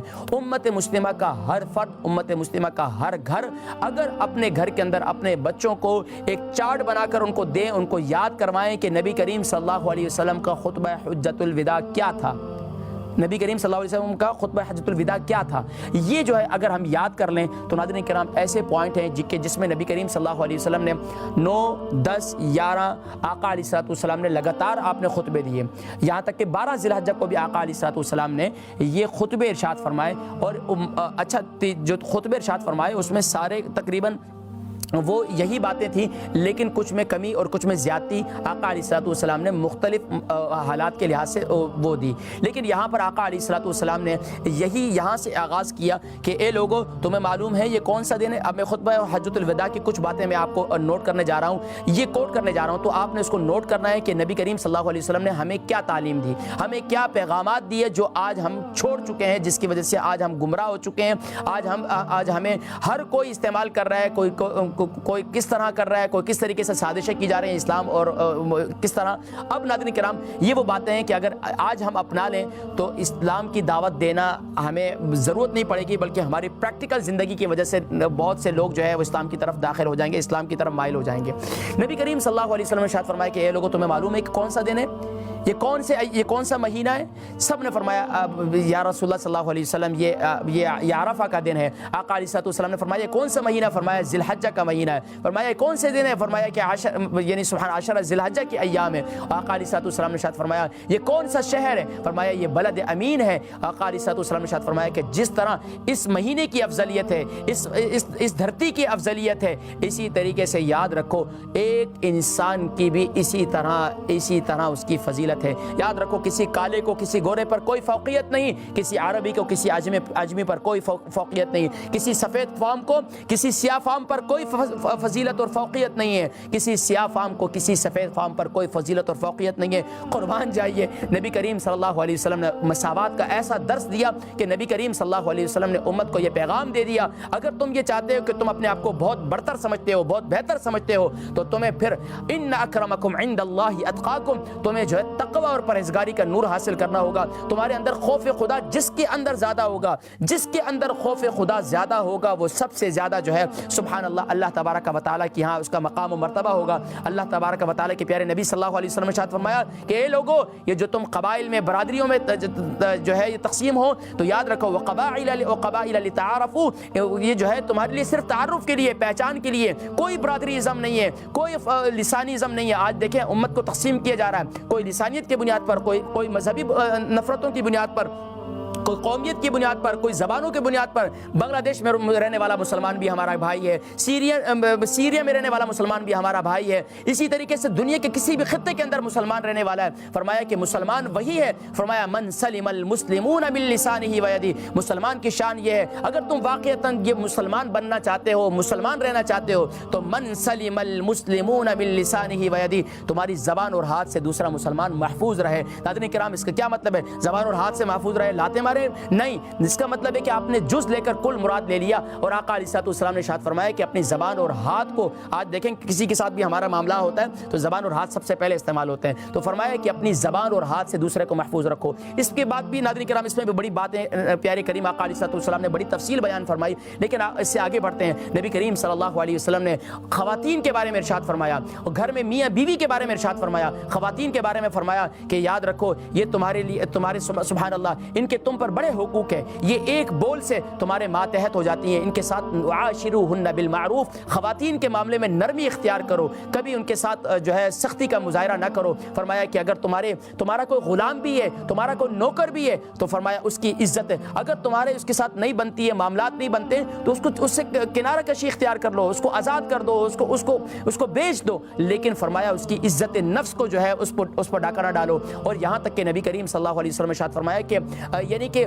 خواتین کو ارشاد فرمایا کہ اپنے شوہروں کے ساتھ، وہ خواتین جو گھروں کے اندر رہتی ہیں تو وہ اپنے شوہروں کے بغیر اجازت گھر سے باہر نکلنا، بغیر اجازت ان کے پیسوں کا استعمال کرنا، یہ ساری چیزیں، یہ باتیں نبی کریم صلی اللہ علیہ وسلم نے خواتین کو اور مردوں کو بہت سی باتیں، یعنی کہ خاص طور پر عائلی زندگی سے متعلق نبی کریم صلی اللہ علیہ وسلم نے بہت سے احکامات بیان کیے. یہاں تک کہ آقا علیہ الصلوۃ والسلام نے پڑوسیوں کے حقوق بیان کیے، یعنی نیبرہڈ بیان کیے. نبی کریم صلی اللہ علیہ وسلم نے ارشاد فرمایا تمہیں معلوم ہے کہ پڑوسیوں کے کیا حقوق ہیں؟ یہاں تک کہ صحابہ فرماتے ہیں کہ نبی کریم صلی اللہ علیہ وسلم نے اتنی تاکید کی اس بات کو اتنی مرتبہ ارشاد فرمایا کہ یہاں تک کہ ہمیں یہ ڈر تھا کہ شاید نبی کریم صلی اللہ علیہ وسلم ان کو وارثین میں شامل نہ کر دیں، یعنی ان کو وراثت میں حق نہ دے دیں. اتنا زیادہ فرمایا کہ اگر تمہارے پڑوس میں کوئی بھوکا ہے، اگر تمہارے دیکھیں بھوکے سے مراد یہ کہ یہاں یوکے یورپ میں کوئی بھوکا نہیں رہتا، لیکن فرمایا کہ کم سے کم بھی آس پڑوس کے اندر محبتیں بانٹنے کے لیے ہو سکتا ہے جس وقت تم نے کھانا پکایا اس وقت وہ ان کے گھر میں نہ پکاؤ، فرمایا ایک پیالہ پانی زیادہ ڈال دو تاکہ تم اپنے پڑوس میں بھیج دو. اب کہاں ہے یوکے یورپ میں؟ اب تو ماشاءاللہ کسی کو ساتھ کوئی کمی نہیں ہے، پہلے انسیت محبت رہتی تھی،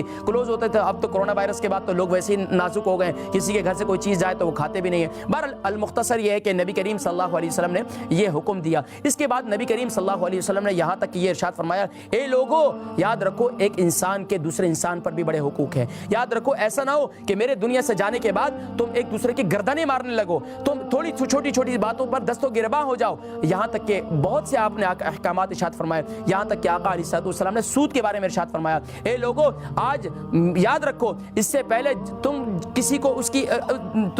پہلے کسی کو سود پہ پیسے دیتے تھے، تو آج سود کا معاملہ میں ختم کرتا ہوں. اور آقا علیہ الصلوۃ والسلام نے سیدنا عبداللہ ابن عباس رضی اللہ تعالیٰ عنہ فرمایا جاتا ہے کہ وہ پورے بینک تھے تو وہ اپنے پیسے دیتے تھے اور ظاہری بات ہے اس پر پیسے لیتے تھے. تو نبی کریم صلی اللہ علیہ وسلم نے ارشاد فرمایا آج جو ہے میں ان کے سود کو یعنی کہ وہاں سے ختم اس کا آغاز کرتا ہوں. اور یہاں فرمایا کہ تم اب اصلی پیسوں کے مالک ہو، لوگوں کو اصل دو اور یعنی کہ جتنی رقم دو اتنی رقم واپسی لو. اس سود کو حرام قرار دیا گیا. احل اللہ البیع وحرم الربا. اس کے بعد نبی کریم صلی اللہ علیہ وسلم نے اور مختلف جو ہے حجۃ الوداع کے پوائنٹس ہیں. ناظرین کرام جو دور حاضر کے اندر اب وقت بہت مختصر ہے کہ میں اس کی طرف اور جاؤں. ناظرین کرام عرفات میں نبی کریم صلی اللہ علیہ وسلم نے 9 ذی الحجہ کو خطبہ ارشاد فرمایا. خطبہ ارشاد فرمانے کے بعد حدیث مبارکہ میں یہ بھی ملتا ہے کہ نبی کریم صلی اللہ علیہ وسلم نے اتنا طویل خطبہ ارشاد فرمایا کہ آقا علیہ الصلوۃ والسلام نے یہاں تک کہ سورج غروب ہو گیا اور آقا علیہ الصلوۃ والسلام دعا کے اندر لگے، گریہ وزاری یہاں کوئی خاص عمل نہیں عرفات کے اندر، صرف دعا ہے، مناجات ہے، اپنے گناہوں کی معافی ہے۔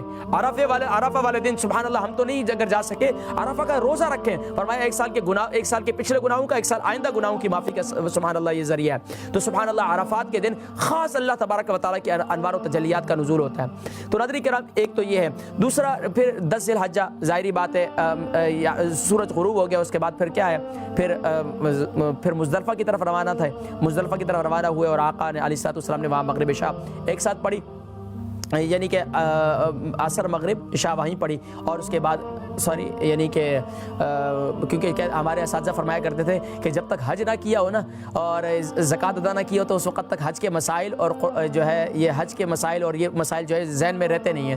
تو ظاہری بات ہے اب تک حج کیا نہیں تو یہ نہیں معلوم کہ مزدلفہ کو، لیکن ذہن میں ہے ماشاءاللہ۔ ظاہری بات ہے ٹریننگ بھی سال میں ایک ہی دفعہ دیتے ہیں، تو ابھی ذہن میں میرے وہ کنفیوژن ہو گئی، بہرحال کیونکہ میں اس تہ کی طرف میں چلا گیا تھا۔ بہرحال پھر مزدلفہ کی طرف چلے گیا اور مزدلفہ میں پھر وہاں قیام کیا، اور اس کے بعد سبحان اللہ پھر جو ہے صبح کے وقت میں 10 ذی الحجہ ہے، اور پھر رمی جمرات ہے، اور سبحان اللہ اول وقت میں فجر کی نماز ادا کرتے ہیں، نماز فجر ادا کرنے کے بعد سبحان اللہ پھر رمی جمرات عقبہ کی طرف چلے گئے، اور پھر وہاں پھر وادی محصر سے نبی کریم صلی اللہ علیہ وسلم نے کنکریوں کا چناؤ کیا، اور وہاں سے وادی محصر سے آج بھی صحابہ رضوان اللہ تعالیٰ علیہم اجمعین، امام بخاری کے بارے میں بھی ہے وادی محصر جو ہے یہ بڑی زبردست، یہاں تک کہ یہ بھی وادی محصر کے بارے میں یہ بھی آتا ہے کہ یہاں ابرہہ کا لشکر جو ہے اس کو اللہ تبارک و تعالیٰ نے جو اس کو یہاں ابرہہ کا لشکر جو زمین بوس ہوا تھا وہ یہی تھا، اور یہاں یہ بھی ہے کہ نبی کریم صلی اللہ علیہ وسلم اس مقام سے جلدی روانہ ہوئے، تیزی سے گئے۔ بہرحال اس میں بھی مختلف اقوال ہے، پھر میں انشاءاللہ کسی موقع پر ذکر کروں گا۔ بہرحال وادی محصر سے کنکریوں کو چناؤ کیا اور وہاں سے گئے، اور پھر جمرہ عقبہ کی طرف وہاں پر نبی کریم صلی اللہ علیہ وسلم نے شیطان کو کنکریاں ماری، اور پھر وہاں سے پھر کیا کیا نبی کریم صلی اللہ علیہ وسلم نے وہاں بھی خطبہ ارشاد فرمایا، اور پھر دعا نبی کریم صلی اللہ علیہ وسلم نے کی، اور اس کے بعد نبی کریم صلی اللہ علیہ وسلم مینا تشریف لائے، اور پھر سبحان اللہ وہاں سبحان اللہ قربانی کی، قربانی کرنے کے بعد سبحان اللہ پھر آقا علیہ الصلوۃ والسلام نے اپنا حلق کیا، اور حلق کی حدیث مبارکہ میں یہ بھی آتا ہے کہ نبی کریم صلی اللہ علیہ وسلم نے اپنے جو ہے بال آدھے بال جو ہے وہ سبحان اللہ صحابہ میں تقسیم کر دیے، اور آدھے بال جو ہے سیدنا ابو طلحہ رضی اللہ تعالیٰ عنہ کو دے دیے، اور سیدنا طلحہ ان کے حوالے سے کبھی میں ذکر کروں گا، بیر طلحہ بیرحا جسے کہا جاتا ہے جو مدینہ منورہ کے اندر ہے، کبھی بھی اس کے حوالے سے میں ذکر کروں گا، کیونکہ ایک ایک بات جب آتی ہے نا میرے ذہن میں واقعہ وہ ذہن میں آ جاتا ہے تو میرا دماغ ادھر ہو جاتا ہے۔ تو ناظرین کرام نبی کریم صلی اللہ علیہ وسلم نے آدھے بال سیدنا ابو طلحہ کو دیے اور آدھے بال جو ہے صحابہ میں تقسیم کر دیے، اور مزے کی بات بتاؤں سیدنا خالد بن ولید رضی اللہ تعالیٰ عنہ کے بعد جو وہ بال آئے تھے، وہ بال کہاں سے آئے تھے؟ وہ سیدنا ابو طلحہ رضی اللہ تعالیٰ عنہ کو منتیں کر کے ان سے لے لیے تھے، اور وہ بال انہوں نے اپنی ٹوپی میں، آپ کو یاد ہے کہ وہ بڑے بڑے مارکوں میں جو سبحان اللہ لڑتے تھے کامیاب ہوتے تھے، فرمایا کرتے تھے یہ منہ مبارک میں صدقہ ہے صلی اللہ علیہ وسلم۔ تو یہ منہ مبارک جو ہے صلی اللہ علیہ وسلم نبی کریم صلی اللہ علیہ وسلم کہ آج بھی ملتے ہیں، لیکن اب یہ ایک معاملہ یہ بھی ایک معاملہ ہے کہ آج تو ہر بندے کے پاس منہ مبارک ہے، اس کی زندگی دیکھو تو دین سے دوری ہے، اس نے منہ مبارک رکھے ہوئے۔ پھر میں کسی موقع پر اس کا ذکر کروں گا کہ منہ مبارک کی اصلی اور کیا معاملہ ہے۔ بہرحال نبی کریم صلی اللہ علیہ وسلم نے منہ مبارک وہ تقسیم کیا، اور اس کے بعد صحابہ رضوان اللہ تعالیٰ نبی کریم صلی اللہ علیہ وسلم نے اپنے 100 اونٹ کی قربانیاں کی۔ 100 اونٹ کی قربانیاں نبی کریم صلی اللہ علیہ وسلم کی طرف سے تھی، اور 63 جو ہے، اور حدیث مبارکہ میں یہ بھی آتا ہے کہ اونٹ جو ہے وہ آپس میں لڑ رہے تھے کہ میں پہلے قربان ہوں گا نبی کے قدموں میں صلی اللہ علیہ وسلم۔ تو بغیر باندھے بغیر کچھ کیے نبی کریم صلی اللہ علیہ وسلم ان کو نحر کر رہے تھے۔ نحر الحمدللہ میں نے پچھلے سال کیا پاکستان، تو یہ بھی میں نے سنت زندگی نحر جو ہے وہ ان کو کھڑے کھڑے جو ہے وہ نحر کیا جاتا ہے، تو نبی کریم صلی اللہ علیہ وسلم نے ان کو نحر کیا، اور پھر 63 اونٹ کیے، اور اس کے بعد سیدنا علی رضی اللہ تعالیٰ کو فرمایا کہ آپ ان کو ذبح کر دیں، اور پھر فرمایا کہ علی اس کے ہر گوشت ہر جانور کے ہر بوٹی جو ہے ہر یعنی کہ مختلف کھانے پکائے گئے، فرمایا کہ سب میں ڈال دی جائے، اور پھر آقا علیہ الصلوۃ والسلام نے ازواج مطہرات کی طرف سے فرمایا کہ ایک گائے ذبح کروائی، ایک گائے ذبح کروائی، اور پھر وہ گوشت وغیرہ سب نے کھایا، اور ماشاءاللہ نبی کریم صلی اللہ علیہ وسلم نے باقی فرمایا کہ صحابہ کو تقسیم کر دیں، اور باقی مساکین میں اور صحابہ میں تقسیم کر دیے گئے۔ اور پھر اس کے بعد سبحان اللہ یعنی کہ 10 ذی الحجہ ہے، اور 10 ذی الحجہ پھر آقا علیہ الصلوۃ والسلام اس کے بعد جو ہے طواف کے لیے تشریف لائے، طواف کیا، اور پھر سبحان اللہ حجر اسود کا بوسہ دیا، اور وہاں مقام ملتزم یہ بھی آتا ہے کہ آقا علیہ الصلوۃ والسلام نے 10 ذی الحجہ کو بھی اور 11 ذی الحجہ کو بھی آقا علیہ الصلوۃ والسلام نے سبحان اللہ اپنا چہرہ انور جو ہے ملتزم کے ساتھ لگایا، اور اپنے سیرے مبارک لگایا اور کھڑے رہے۔ حدیث مبارکہ میں آتا ہے کہ نبی کریم صلی اللہ علیہ وسلم کیا کہہ رہے تھے، اللہ رب العالمین سے کیا ہم کلام ہوئے۔ اللہ کا گھر ہے نا، اللہ کی چوکھٹ ہے، ہاں کیا ہے وہ ایک اشعار میرے ذہن میں آ رہے ہیں، انشاءاللہ ناظرین کرام پھر ہم ذکر کریں گے۔ بہرحال پھر یہاں پر 11 ذی الحجہ کو بھی نبی کریم صلی اللہ علیہ وسلم نے خطبہ دیا، پھر رمی جمرات کیے گئے، پھر 12 کو بھی، پھر اس کے بعد جو ہے مزید پھر نبی کریم صلی اللہ علیہ وسلم مدینہ منورہ کی طرف تشریف لے گئے۔ پھر یہاں بھی بہت سے واقعات رونما ہوئے، مسجد تنعیم، مسجد عائشہ کا، سیدنا ام عائشہ صدیقہ رضی اللہ تعالیٰ۔ ایک کالر ہیں جن کو شامل کرتے ہیں۔ السلام علیکم۔ جی قاری صاحب وعلیکم السلام۔ جی کون اور کہاں سے؟ جی میں لندن سے بول رہی ہوں۔ جی کیا نام ہے؟ آپ نے بڑی اچھی وضاحت کر رہے ہیں حج کے بڑے خوبصورت دنوں کی یادیں بھی ہیں، اور بی بی آمنہ کے جو چشم مبارک سے جو اولاد اللہ تعالیٰ نے ہمیں بخشی، اس کی آپ نے ساری روشنی ہمیں دکھائی ہے، تو اب رہا نہیں جاتا، دعا یہ کریں، اس لیے میں نے کیا کہ ہمیں اللہ تعالیٰ دوبارہ ہم سب کے لیے یہ دروازے کھلے، ہم اپنے پھر جا کے ان یادوں کو رپیٹ کرائیں۔ تو فرمایا آپ حضرات بھی کہ اللہ تبارک و تعالیٰ نبی کریم صلی اللہ علیہ وسلم کی سچی محبت اور کامل اتباع، ہم نبی کریم صلی اللہ علیہ وسلم کی جتنی اتباع کریں گے، نبی کی اداؤں کو اپنائیں گے۔ سچی بات تو یہ ہے کہ اگر دیکھا جائے کہ ہمارے پیارے نبی صلی اللہ علیہ وسلم کی 13 سالہ مکی دیکھیں، زندگی دیکھیں، مدنی دور دیکھیں، تو آج کے دور کے اندر ہم دین کے راہ میں کیا مشقتیں اٹھاتے ہیں؟ کوئی مشقتیں نہیں ہیں، اس کے باوجود بھی ہم دین سے دور ہیں، تو ہمیں دین کو اپنانے کی ضرورت ہے۔ تو انشاءاللہ نبی کریم صلی اللہ علیہ وسلم ضرور ہمیں بلائیں گے اپنی بارگاہ میں انشاءاللہ۔ اپنی دعاؤں میں یاد رکھیں۔ بہت شکریہ آپ کی محبت، اللہ سلامت رکھے، بہت شکریہ۔ جی کالز ہیں؟ حضرات کرام میں انتہائی معذرت خواہ ہوں کہ آپ حضرات جو ہے کالز کر رہے ہیں اور لائن پر جو ہے آپ کی کال جو ہے وہ لے نہیں رہا، اس وجہ سے کہ دل چاہ رہا ہے کہ آج بس آپ لوگوں کی کال آتی رہتی ہیں ماشاءاللہ، میں تو بزی رہتا ہوں آپ کی کالز کے اندر ہی، تو انشاءاللہ اب اس سے بعد جو ہے نا رات گئے تک انشاءاللہ میری آپ کی جو ہے انشاءاللہ کالز ہی لوں گا انشاءاللہ۔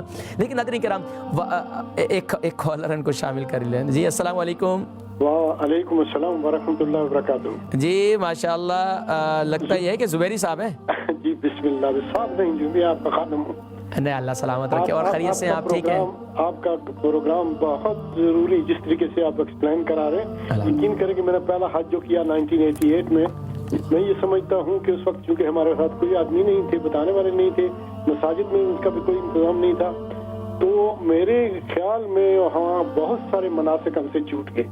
پھر دوبارہ میں 1993 میں گیا تو میرے ساتھ ایک مصری دوست تھے، پہلے ہم کائرو رہے، وہاں الازہر یونیورسٹی میں اور مسجد حسینی میں پروگرام تھے حج کے بارے میں، وہاں ہم نے بہت کچھ سیکھا جو کچھ سیکھ سکے۔ پھر جہاز میں جب سوار ہوئے تو وہاں بھی پوری فلم لگی ہوئی تھی، 2.5 گھنٹے کا سفر تھا، بار بار وہ دکھا رہے تھے۔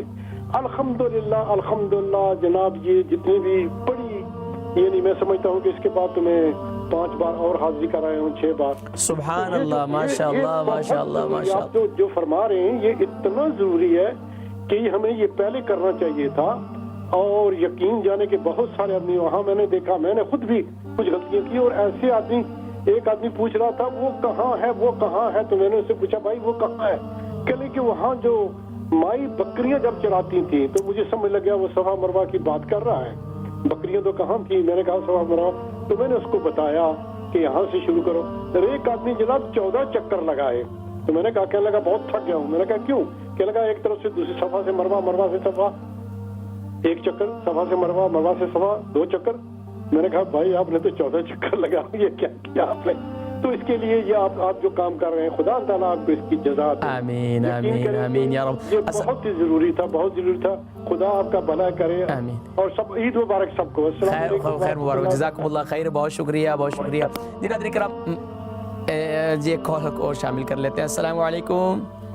وعلیکم السلام ورحمۃ اللہ وبرکاتہ۔ بیٹے آج آپ کا پروگرام بہت ہی اچھا ہے، الحمدللہ الحمدللہ۔ تو میں آپ سے ایک درخواست کرنا چاہتی تھی، ہمارا ایک بھتیجا ہے جو لیڈ میں رہتا ہے، تو وہ بہت بیمار ہے، اس کو کوئی غیر کی بیماری ہے جس کا زیادہ ڈاکٹر کو نہیں پتہ چل رہا ہے، تو میں سب سے درخواست کرتی ہوں جو بھی کیا نام ہے اس کا؟ کیا نام ہے اس کا؟ نام ہے وسیم خان۔ وسیم خان جی، انشاءاللہ آج آخر میں ہم انشاءاللہ دعا کریں گے، تو انشاءاللہ وسیم خان کے لیے ہم اسپیشل دعا کریں گے، انشاءاللہ بیمار ہے انشاءاللہ۔ بہت چھوٹی عمر کا ہے، اور بس کتنے سال کے ہیں وہ 40 سمتھنگ ہے، 44 اور 45 سمتھنگ۔ اللہ کریم اپنے خاص کرم فرمائے، اور ان ذی الحجہ کے ان بابرکت ایام کے طفیل اللہ تبارک و تعالیٰ انہیں شفائے کلی، شفائے تامہ نصیب فرمائے۔ آپ بھی اپنی دعاؤں میں یاد رکھیں۔ بہت شکریہ کال کرنے کا، جزاکم اللہ خیرہ۔ نیکسٹ کالر، السلام علیکم۔ السلام علیکم. وعلیکم السلام. جی ماشاءاللہ. میری بہن کون اور کہاں سے؟ جی مولانا صاحب میں فرانس سے بول رہی ہوں, مسز نعیم بات کر رہی ہوں. جی ماشاءاللہ. میں نے آپ سب سے پہلے تو آپ کو ذی الحج کا چاند مبارک ہو. خیر مبارک ہو. آپ کے لیے بہت برکتیں دے اور ہم اس کے بدلے ہمیں بھی. اور مولانا صاحب میں نے پوچھنا تھا کہ مجھے پتا چلا کہ جو ہمارے بزرگ والدین وفات پا چکی ہیں ان کی ہم قربانی نہیں کر سکتے نا, تو کیا آپ مجھے یہ بتائیں کہ ہم جو ہمارے والدین دادا دادی میری ماما پاپا فوت ہو چکی ہیں ہم ان کے نام کی قربانی کر سکتے ہیں؟ بالکل کر سکتے ہیں. دیکھیں ہمارے پیارے نبی صلی اللہ علیہ وسلم نے, میں نے بھی سفر حج بیان کیا, نبی کریم صلی اللہ علیہ وسلم نے 100 قربانیاں کی, 63 اپنے ہاتھ سے کی. تو یہ امت کی طرف سے بھی قربانیاں کی نبی کریم صلی اللہ علیہ وسلم نے. تو اس سے یہ پتہ چلا کہ اپنے آباء و اجداد کی طرف سے سبحان اللہ ان کے ایصال ثواب کے لیے قربانی کر سکتے ہیں. ٹھیک ہے. کیسے کرتے ہیں؟ یعنی کہ ان کے لیے ان کے نام پر قربانی کے پیسے دیتے ہیں. دیکھیں یہاں UK یورپ میں اور اس کے علاوہ آپ پاکستان میں جہاں کہیں بھی آپ جانتی ہیں تو وہاں ان کی طرف سے ان کے نام سے قربانی کر دیں. یا اللہ یہ قربانی جو میں پیش کر رہی ہوں یہ تیری رضا تیری خوشنودی کی خاطر, لیکن یا اللہ اس کا ثواب جو ہے میرے فلاں عزیز, میرے والد صاحب, میری والدہ صاحبہ یا یا حضور اکرم صلی اللہ علیہ وسلم کی تمام امت کو ایصال ثواب کر دیں. ٹھیک ہے. بہت شکریہ کال کرنے کا. Next caller. السلام علیکم. وعلیکم السلام رحمۃ اللہ وبرکاتہ. جی ماشاءاللہ. کون اور کہاں سے؟ جی میں لندن سے بول رہی ہوں. ماشاءاللہ. کیا نام ہے؟ میں نے نام بتانا چاہتی. اچھا ٹھیک. اچھا بیٹے میرا چھوٹا سا سوال ہے, یہ جو قربانی کرتے ہیں جینٹس جو فیمیل ہے,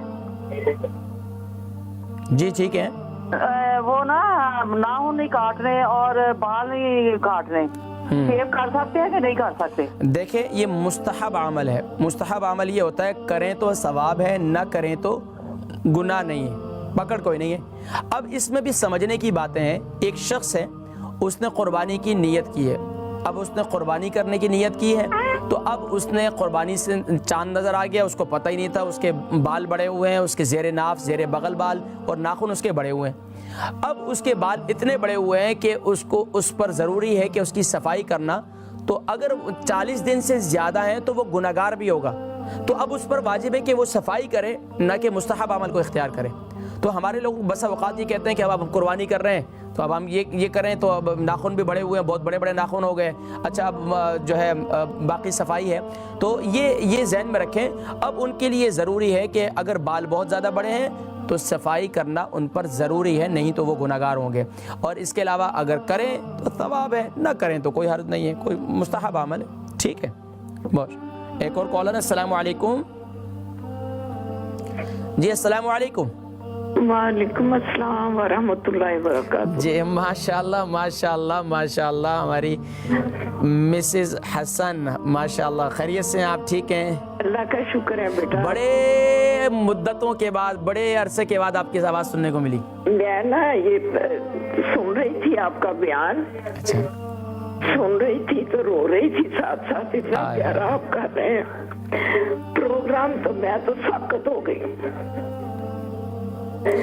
اللہ کا تبارک و تعالیٰ آپ جیسی محبت ہم سب کو بھی نصیب فرمائے اور ہمارے دلوں کی کیفیت ایسی فرما دے کہ دعاؤں میں یاد رکھیں. انشاءاللہ ضرور. آپ بھی دعاؤں میں یاد رکھیں. اللہ کریم آپ کا سایہ شفقت سلامت رکھے اور آپ جیسی محبت حرمین شریفین سے اللہ کریم ہمیں بھی نصیب فرمائے اور ہمارے دل کی دنیا کو اللہ کریم آباد فرمائے. بہت شکریہ, بہت شکریہ. اللہ حافظ. آپ کی طبیعت کیسی ہے؟ میں ٹھیک ہوں اللہ کا شکر ہے. بس یہ پروگرام سن رہی تھی نا تو میں بے جان ہو گئی. کیا بات ہے, حرمین شریفین کی تو کیا بات ہے نا. بس جو حالات زندگی میرے نبی نے گزارے ہیں وہ تو ہم پہ تو ایک بھی وہ ایسی مصیبت نہیں آئی. اس کے باوجود بھی ہمارے دین سے دوری ہے. اللہ اکبر. دعا فرمائیں کہ اللہ تبارک و تعالی امت مسلمہ کو, سب سے پہلے مجھے اور اس کے بعد ہم سب کو جو ہے دین متین پر استقامت اور دین پر چلنے کی توفیق نصیب فرمائے. آمین آمین. بہت شکریہ, آپ کی آواز سنی بہت خوشی ہوئی. جزاکم اللہ خیر و احسن الجزاء. تو ناظرین کرام دیکھیں آقا علیہ الصلوۃ والسلام نے, میں اصل میں تھوڑا سا وادی عتیق اور وادی محصر اور اس کے میں تھوڑا سی وادی بطحہ, اچھا تھوڑا سا میں آپ کو یہ بتاتا ہوں. دیکھیں صرف میں سیدنا عائشہ صدیقہ رضی اللہ مقام صرف وادی صرف، یہاں پر سیدنا عائشہ صدیقہ رضی اللہ تعالیٰ عنہ کو خواتین کے وہ بیماری جو منتھلی ایام ہے یہاں پہنچی، تو سیدنا عائشہ صدیقہ رضی اللہ تعالیٰ عنہ کو شرعی عذر جو ہے لاحق ہوا، اب بہت پریشان ہوئی اور رونے لگی. آپ صلی اللہ علیہ وسلم کی تشریف لائی، آپ صلی اللہ علیہ وسلم خیمے میں تشریف لائے تو ان کو روتا دیکھ کر پوچھا کہ کیا پریشانی ہے، تو کہنے لگی یا رسول اللہ صلی اللہ علیہ وسلم میرا تو سفر بیکار ہو گیا، حج کا وقت قریب آیا اور مجھے ایام شروع ہو گئے. آپ صلی اللہ علیہ وسلم نے ان کو تسلی دی اور فرمایا یہ ساری ہی خواتین کو یہ عذر پیش آتا ہے، اس میں پریشانی کی کوئی بات نہیں، اللہ کی طرف سے ہے. اور یہ حدیث مبارکہ صحیح بخاری کے اندر ہے، کتاب الحیض کے اندر جو ہے، اور یہاں تک کہ پورا ایک باب امام بخاری رحمہ اللہ نے اس کا باندھا ہے. بہرحال مقام صرف میں پہنچ کر صحابہ رضوان اللہ تعالیٰ علیہم اجمعین نے جو قربانی نہیں لائے تھے وہ مکہ مکرمہ پہنچ کر عمرے کا احرام اپنا کھول دیں، اور یہاں تک کہ حج تمتع وغیرہ. بہرحال میں یہاں ذکر کرنا مقصد یہ ہے کہ اس کے بعد دیکھیں آج امت مسلمہ کے لیے بہت سے ایسے لوگ ہیں جو مسجد جورانہ سے عمرہ ادا نہیں کرتے، تھوڑا سا دور ہے. مسجد عائشہ سے اکثر لوگ، ہم جتنے حنفی ہیں ہمارے لیے یہ میقات ہے، اور ماشاءاللہ اکثر جو ہے ماشاءاللہ مسجد تنعیم جاتے ہیں، مسجد عائشہ جاتے ہیں، وہاں سے احرام باندھ کے ماشاءاللہ عمرہ کر کے آ جاتے ہیں، مزے لوٹتے ہیں ماشاءاللہ. ہر 2-2.5 گھنٹے میں ماشاءاللہ ایک عمرہ ہو جاتا ہے ماشاءاللہ، دن میں 2-2 3-3 کتنے عمرے کرتے ہیں ماشاءاللہ، یہ سعادت ہے. اور پھر ایک کالر کو شامل کرتے ہیں. السلام علیکم. وعلیکم السلام ورحمۃ اللہ. جی ماشاءاللہ، کون اور کہاں سے؟ میں جمیل بات کر رہا ہوں کلفوٹ لندن سے. جی ماشاءاللہ جمیل بھائی، خیریت سے؟ آپ ٹھیک ہیں؟ بس شکر اللہ کا. آپ نے عرفات کی یاد دلا دی، بس رونا شروع کر دیا آپ نے. اور بس دعا کرتے ہیں تمام امت کے لیے، اللہ تعالیٰ مسلم امت کو بھی ہمیں سب کو وہ نصیب کرے، اور اللہ تعالیٰ ایمان کی حالت رکھے اور ایمان کی حالت موت نصیب کرے. آمین آمین. بس آپ کا شکریہ ادا کرنا تھا کہ آپ نے یہ جو بڑا سینٹیمنٹل انداز میں بیان کیا ہے، اللہ قبول کرے. آمین اللہم آمین. السلام علیکم. وعلیکم السلام. ناظرین کرام، میں عرفات کے حوالے سے بھی ذکر کرتا ہوں. عرفات میں دیکھیں 9 ذی الحجہ، اب نبی کریم، اچھا عرفات کو عرفات کیوں کہتے ہیں؟ اس میں مختلف اقوال میں نے ذکر کیا، جیسے قول کی ذکر کیا، حضرت آدم علیہ السلام اور حضرت حوا سلام اللہ علیہ کی آپس میں جو ہے وہ پہچان ہوئی، چلتے چلتے یہاں پر آئے اور ایک دوسرے کو پہچانا عرفات میں، اور اس کا نام عرفات پڑ گیا. ایک یہ ہے کہ جبریل امین نے یہاں پر حضرت ابراہیم علیہ السلام کو حج کے احکام سکھائے، اور پھر ان سے پوچھا حل عرفت، کیا آپ نے پہچان لیا؟ ابراہیم علیہ السلام نے فرمایا کہ عرفت، جی ہاں میں سمجھ گیا، اور اس کا نام اس کے بعد عرفات پڑ گیا. یہاں تک کہ ابن عباس رضی اللہ تعالیٰ عنہ فرماتے ہیں کہ یہاں آ کر لوگ اپنے گناہوں کا اعتراف کرتے ہیں، اور اسی لیے اس کا نام عرفات ہے. اور اس کے علاوہ بھی بہت سے وادی محصر، وادی ارنا، مسجد نمرہ، مسجد خیف اور مزدلفہ میں مختلف واقعات. اچھا میں تھوڑے سے اور واقعات جو ہے کچھ رہ گئے، میں اس کے حوالے سے آپ حضرات کو ذکر کرتا ہوں، اور کیونکہ ہمارے پاس صرف اور صرف 5 منٹ باقی ہیں جلدی سے. یہ بہت زبردست ہے ناظرین کرام. دیکھیں اچھا عرب جو ہے بڑے شعر خوان، مطلب حدیث خوان تھے، اور وہاں مطلب شعر پڑھنا، بڑے ترنم سے پڑھنا. جب یہ قافلہ نکلا تو صحابہ میں نبی کریم صلی اللہ علیہ وسلم نے حدیث خوان جو ہے ان سے پوچھا، یعنی اونٹوں کے قافلے میں عرب کے یہاں ترنم سے اشعار پڑھنے کا بڑا شوق تھا، اور اس میں جو ہے وہ سفر کو خوشگوار بنانے کے لیے، سفر کو بہتر بنانے کے لیے. آج تو آپ نے دیکھا ہوگا کہ ارطغرل نے تو اس کو بہت آسان کر دیا سمجھنا کہ اونٹوں پہ سفر ہو رہا ہے، تو وہ ایک شعر سے پڑھتے تھے جس سے ان کے اندر جذبہ بھی پیدا ہوتا تھا، عشق و محبت بھی. آج بھی جس طریقے سے لوگ حرمین شریفین جانتے ہیں تو وہ نعت رسول مقبول صلی اللہ علیہ وسلم پڑھتے ہیں. وہ شاعر نے کہا نا، ایک روز ہوگا جانا سرکار کی گلی میں، ہوگا کبھی ٹھکانا سرکار کی گلی میں، گو پاس کچھ نہیں ہے لیکن یہ دیکھ لے گا ایک دن مجھے زمانہ سرکار کی گلی میں. بولا جانا تو کیسے جانا، بولا جانا تو ایسے جانا، لب پر نبی کی نعتیں، دل میں نبی کی یادیں، دل میں نبی کی یادیں، لب پر نبی کی نعتیں، جانا تو ایسے جانا سرکار کی گلی میں. مطلب یہ عشق و محبت تو کیا کہنے. بہرحال پھر اس کے بعد جو حدیث مبارکہ میں یہ بھی آتا ہے، جب مدینہ منورہ آقا علیہ السلام تشریف لائے، درمیان میں بہت سے واقعات ہیں، پھر میں کبھی سناؤں گا، صرف 3-4 منٹ باقی ہیں، اب 2.5 منٹ باقی ہیں. اور میں یقین جانیے کہ بتاؤں کہ نبی کریم صلی اللہ علیہ وسلم اپنی مدینہ منورہ آئے نا تو اپنی سواری کو اور تیز کی ہے، یعنی مدینہ سے آقا علیہ السلام کو محبت ہے. تو اس لیے مدینہ جیسے جب بھی آپ جائیں حرمین شریفین اور مکہ مکرمہ سے مدینہ منورہ جب آئیں تو اس وقت آپ کی بھی کیفیت ہو مدینہ قریب آ رہا ہے. مدینہ انسان صرف اس وقت یہ سوچے کہ میں اس بارگاہ میں پہنچنے والا ہوں کہ جس بارگاہ میں صرف اگر کوئی یعنی سارے نبیوں کے عہدے بڑے ہیں لیکن آقا کا منصب جدا ہے. سارے نبیوں کے عہدے بڑے بڑے ہیں لیکن آقا کا منصب جدا ہے. یعنی کہ ہمارے پیارے نبی صلی اللہ علیہ وسلم کی ذات، یعنی سب سے پہلی ذات کس کی؟ اللہ رب العالمین کی. ان کی بات کون سی ذات ہے؟ پیارے نبی صلی اللہ علیہ وسلم کی. بندہ صرف یہ سوچے کہ میں اس بارگاہ میں پہنچنے والا ہوں جس سے پہلے جو ہے صرف اللہ کی ذات ہے، تو اس بارگاہ تک پہنچنے کے لیے کم سے کم جب جیسے بلد سبحان اللہ شہر مدینہ آئے تو اس میں جو ہے خوب ایک تڑپ ہونی چاہیے. اچھا مکہ مکرمہ کے حوالے سے بھی کبھی میں انشاءاللہ ذکر کروں گا. جب آپ مکہ مکرمہ پہنچے تو اس وقت آپ کی کیا کیفیت ہونی چاہیے؟ اس وقت کیا کیفیت ہونی چاہیے کہ یہاں پر سبحان اللہ پلک جھپکنے پر ہی اللہ تبارک و تعالیٰ ساری جتنی تمہاری آرزویں تمناؤں کو پورا فرما دیتے ہیں. اچھا میں جلدی سے ایک بات کر کے نقطہ بیان کر کے آپ کو آگے کی طرف بڑھوں گا. ناظرین کرام یقین جانیے، دیکھیں مختلف لوگ جو ہے مختلف دعائیں کرتے ہیں جب بیت اللہ کو دیکھتے ہیں. آج میں آپ کو ایک اتنی پیاری بات کرنے جا رہا ہوں کہ آپ سن کر حیران ہوں گے اور مزہ آئے گا آپ کو. دیکھیں مختلف لوگ کہتے ہیں، کوئی کہتا ہے کہ کعبۃ اللہ کو دیکھو تو یہ مانگو، دنیا مانگو، آخرت مانگو، کوئی یہ.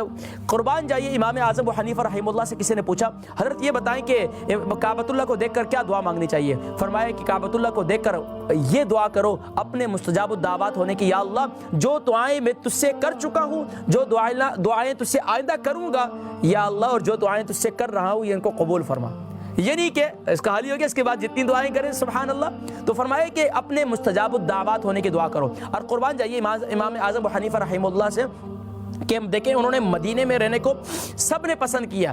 امام مالک رحمہ اللہ وہ جو ہے ساری زندگی مدینہ منورہ میں رہے، اور ادب کا کیا تقاضا تھا، ہم کتنے بے ادب ہیں ہمیں اس کا اندازہ ہوگا. یہاں تک کہ امام مالک رحمہ اللہ اگر کوئی کتاب درس حدیث دیا کرتے تھے وہاں پر مدینہ منورہ کے اندر، ان کے ورق پلٹنے کی آواز نہیں آتی تھی، ورق پلٹنے کی آواز نہیں آتی تھی، اور اللہ اکبر اتنا ادب کیا کرتے تھے. اور ہمارے ایک بزرگ فرمانے لگے کہ لوگ مدینے میں جاتے ہیں اور مسجد سے نبی سے باہر نکلتے ہیں زور سے جو ہے وہ چپل پھینکتے ہیں. فرمایا کہ یہاں پر یہ وہ مقام ہے ان تحبط اعمالکم وانتم لا تشعرون، یہاں تمہارے سارے اعمال ضائع ہو جائیں گے، تمہیں شعور ہی نہیں ہوگا. تو ناظرین کرام سب سے بڑی چیز ہے ادب، قرینہ ہے سب قرینوں میں سب سے پہلے. بہرحال ناظرین کرام ادب جو ہے با ادب با نصیب، بے ادب بے نصیب. اللہ تبارک و تعالی ہم سب کو سچی محبت کے ساتھ کامل اتباع کی توفیق نصیب فرمائے. ناظرین کرام رات انشاءاللہ اس کے بعد ہماری انشاءاللہ لائیو چیریٹی اپیل ہے. رات گئے تک انشاءاللہ ہماری لائیو چیریٹی اپیل ہوگی، تو انشاءاللہ آپ سے ملاقات ہوگی انشاءاللہ 7:30 بجے. اپنے دعاؤں میں یاد رکھیے گا. اللہ تبارک و تعالی ہم سب کو جو ہے استقامت فی الدین نصیب فرمائے، اور ہمارے وسیم خان کو اللہ کریم شفائے کلی نصیب فرمائے. السلام علیکم ورحمۃ اللہ وبرکاتہ.